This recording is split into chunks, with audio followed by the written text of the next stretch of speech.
Because so many people are seeking what I consider the worst human emotion you could ever give to a person, which is pity. I'd rather die than have you give me pity. Pity is the worst, and that is what victimhood is all about, is choosing to be a victim. And so, don't get me wrong, shit happens in life. We're not all dealt the same hand. Life is not fucking fair. Anyone who tells you that is full of shit. But here's the thing. It doesn't fucking matter because no one fucking cares. You're alone in this world. It's you. That's it. No one gives a fuck about your problems. No one cares whether or not someone was fair to you, whether or not the deck is stacked against you. And whining and bitching about it, it doesn't change anything. The only thing that changes something is taking action. So I could legitimize your victimhood. We could all, everyone in this room, everyone watching, has some legitimate claim to victimhood. Maybe you're bullied as a kid. I was bullied as a kid. Maybe whatever it was, you're genetically inferior in some way. It doesn't matter. It doesn't matter if you've got short genes or bald genes or whatever it is. You still have to deal with your life. And so the solution to the victim mindset is responsibility. It's taking full responsibility and saying, you know what, it doesn't matter what the fucking game is. I have to play it the best I can.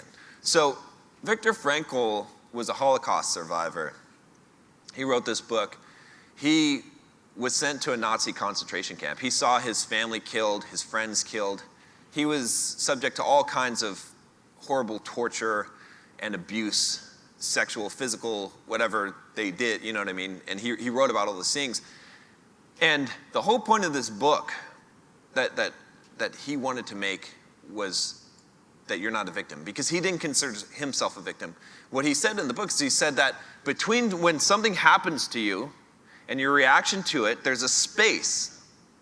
And in that space, you can interpret what it means.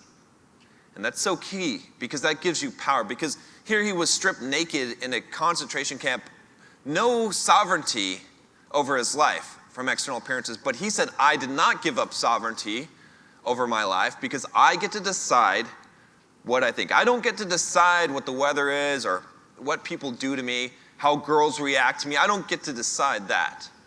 But I get to decide how I interpret it and the story that I form from that. So that's how I highly recommend you read the book, first of all, Man's Search for Meaning.